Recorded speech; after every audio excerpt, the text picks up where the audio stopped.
ஹோமியோபதியா அது ஸ்லோவாக வேலை செய்யும்ல? உண்மையாக சொல்லுங்கள், நீங்களும் கேட்டிருக்கீங்க தானே? This is doctor Soumya and welcome to the series common questions as to homeopathy doctors. இதை நம்ம கொஸ்டின்னு சொல்ல முடியாது, அசம்ஷன்னு சொல்லலாம். ஆனால் என்ன கேட்டால் இந்த சீரீஸில் வந்ததுலேயே ரொம்ப காமனான கொஸ்டின் ஆர் அசம்ஷன் இதுதான்: ஹோமியோபதி ஸ்லோவாக வேலை செய்யும். ஆனால் அது உண்மையாக ஹோமியோபதி நிஜமாகவே ஸ்லோவாக வேலை செய்யுமா? அப்படிலாம் எதுவும் கிடையாதுங்க. ஆனால் ஹோமியோபதி ஸ்லோவாக வேலை செய்யுதோ அப்படின்னு சொல்லிட்டு நம்ம பர்சீவ் பண்ணுறதுக்கு ரெண்டு முக்கியமான காரணங்கள் இருக்குது. ஒன்றுனா சொல்கிறேன், கேளுங்க. ஃபர்ஸ்ட் காரணம் என்ன அப்படின்னு பார்த்தீங்கன்னா, முக்கால்வாசி க்ரானிக் டிசீசஸ்க்கு, அதாவது க்ரானிக் டிசீசஸ் அப்படின்னாலே அது ரொம்ப நாளாக இருக்கிற டிசீசஸ்னு அர்த்தம். நேராக அதுக்கு ஹோமியோபதிக்கு வரவங்க ரொம்பவே கம்மி. வேறு சிஸ்டம்ஸ் ஆஃப் மெடிசின்ஸ் ட்ரை பண்ணிவிட்டு அதுக்கப்புறமா தான் ஹோமியோபதிக்கு வருவாங்க. அவங்க வரத்துக்குள்ளே அந்த டிசீஸ் உடம்புல கொஞ்சம் அட்வான்ஸ்டாக இருக்கும். ஸோ அப்படி ஆயிருக்கும்போது ஆப்வியஸாக அதோட ட்ரீட்மெண்ட் டைம் அதிகமாக தானே எடுக்கும். ஸோ அதனால் அது ஸ்லோவாக ஒர்க் ஆகுது அப்படிங்கிற ஃபீலிங் அவங்களுக்கு வரலாம். ரெண்டாவது காரணம், அக்யூட் கேசஸில். இது முக்கால்வாசி எந்த மாதிரியான கம்ப்ளைண்ட்ஸில் வரும்னு பார்த்தீங்கன்னா, ஃபீவர் ஆர் லூஸ் மோஷன், இந்த மாதிரியான சுச்சுவேஷன்ஸில் தான் ஃபீல் பண்ணுவாங்க. ஏன் அப்படின்னா, மாத்திரை போட்ட உடனே டெம்பரேச்சர் ட்ராப் ஆகுமா அப்படின்னு கேட்டிங்கன்னா, ஹோமியோ மெடிசன் எடுத்த உடனே அந்த மாதிரி ஆகாது.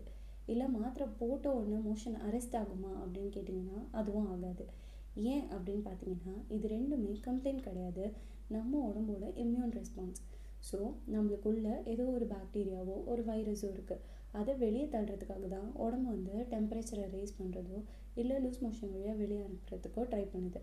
ஸோ அப்படி இருக்கும்போது அது அப்படியே கம்ப்ளீட்டாக அரெஸ்ட் ஆனால் அது கியூர் ஆகாதில்ல. அந்த பிரச்சனை உள்ளே இருக்கிற வரைக்கும் இந்த சிம்டம்ஸ் திருப்பி வந்துட்டு தான் இருக்கும்.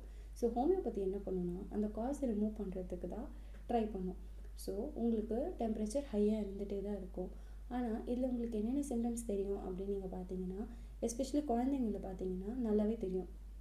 மெடிசன் எடுத்துகிட்டு இருக்கிற குழந்தைங்களுக்கு டெம்பரேச்சர் ரொம்ப அதிகமாக போகாது, கண்ட்ரோல்டாக இருக்கும். அதே சமயம் அவங்க ரொம்ப ஆக்டிவாக இருப்பாங்க. டயர்டாகி தூங்குறது, முடியலன்னு சொல்கிறது, கஷ்டமாக இருக்குதுன்னு சொல்கிறது, அந்த மாதிரி எதுவுமே இருக்காது. They will feel better for sure. And அதே மாதிரி ஒன்ஸ் இந்த டெம்பரேச்சர் உங்களுக்கு ட்ராப் ஆச்சு, நீங்கள் மெடிசன் எடுத்துகிட்ருக்கீங்க, இல்லை உங்களோட மோஷன் ஸ்டாப் ஆச்சு அப்படின்னா அதுக்கப்புறம் திருப்பி டெம்பரேச்சர் அதிகமாகிறதோ இல்லை அகெயின் லூஸ் மோஷன் ஸ்டார்ட் ஆகுறதோ ரொம்ப ரேர், நடக்காது. ஏன்னா கியூர் தான் நடந்துருச்சு இல்லையா? ஸோ இதில் வந்து ஹோமியோபதி உள்ள ஆக்ட் ஆகிட்டு தான் இருக்குது. ஆனால் உங்களுக்கு அந்த சிம்டம் நிற்கிறதுக்கு டைம் எடுக்கிறதுனாலையும் ஹோமியோபதி ஸ்லோவோ அப்படிங்கிற ஃபீலிங் உங்களுக்கு வரலாம். உங்களுக்கு வேறு ஏதாவது டவுட்ஸ் இருந்துச்சுன்னா எனக்கு டிஎம் பண்ணுங்கள். எங்ககிட்ட ஆன்லைன் அண்ட் ஆஃப்லைன் கன்சல்டேஷன்ஸ் இருக்குது. ஆஃப்லைன் போரூர்லேயோ காட்டுப்பாக்கம்லேயோ இருக்குது. ஆன்லைனுக்கு நீங்கள் ஸ்க்ரீனில் தெரிகிற நம்பருக்கு வாட்ஸ்அப் பண்ணலாம். அப்படி இல்லைனா இன்ஸ்டாவில் டிஎம் பண்ணி உங்கள் அப்பாயின்மெண்ட்டை புக் பண்ணிக்கலாம்.